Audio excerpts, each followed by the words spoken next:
3,400 years ago, on the banks of the Nile, the most powerful empire on earth produced its strangest and most daring ruler. His name was Akhenaten, and everything about him was different. He was born the second son of Pharaoh Amenhotep III.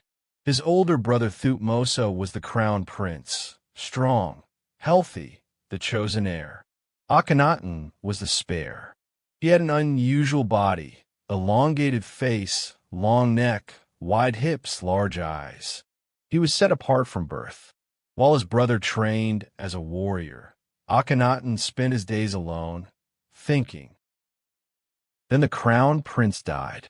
Suddenly, unexpectedly, the overlooked second son became the next pharaoh of the greatest empire on earth.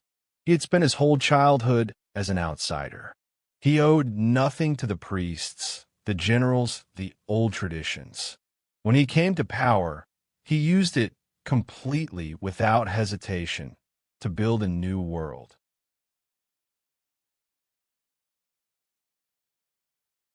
Egypt had 1,000 gods.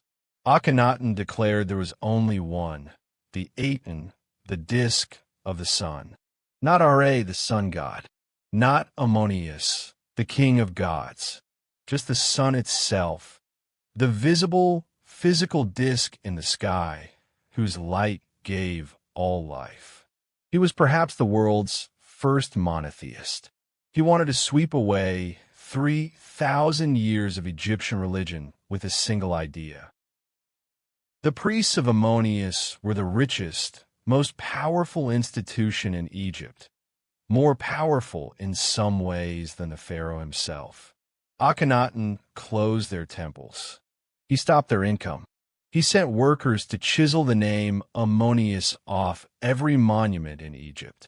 1,000 priests lost everything overnight. They did not forgive him. They would not forget. In the 5th year of his reign, Akhenaten did something no pharaoh had ever done. He chose a blank stretch of desert, untouched land belonging to no god and no temple, and he built a new city from scratch. He called it Akhenaten, the horizon of the Aten. He moved the entire royal court there. Artists, craftsmen, officials, soldiers, the whole empire followed him into the desert.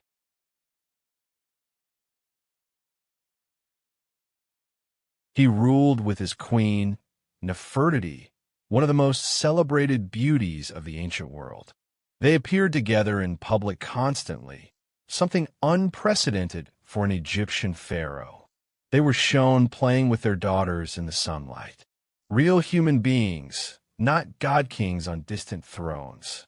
The art of Amarna was different from all Egyptian art before it. Softer, warmer, more human. His city was beautiful. Temples open to the sky, so the Aten's light could pour in. Gardens and pools. Wide streets. The royal family living openly among their people. For 17 years, Amarna was the center of the world, a city that had never existed before and would never exist again.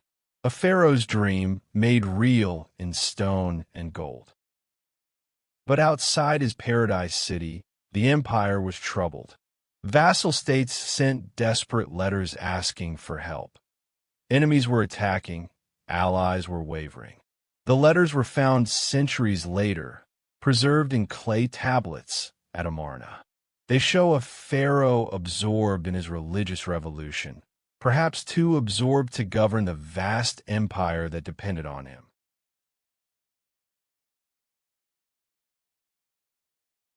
The art he commissioned was unlike any art Egypt had ever produced. For 3,000 years, Egyptian art had shown idealized figures, perfect, static, eternal. Akhenaten ordered something different. Show us as we really are.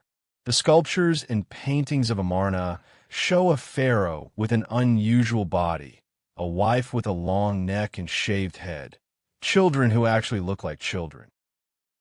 After 17 years, Akhenaten disappeared from the historical record. He died, though we do not know how. His mummy has never been conclusively identified. With him gone, the priests and generals moved quickly.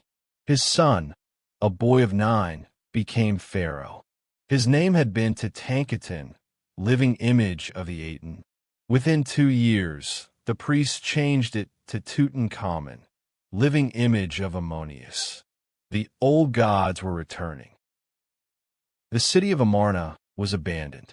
Within a generation, the desert began to reclaim it. The temples were dismantled. The stones were taken for other buildings. The name Akhenaten was chiseled off every monument in Egypt. He was called the criminal, the heretic, the enemy. For 3,000 years, he was erased from history so completely that no one knew he had existed.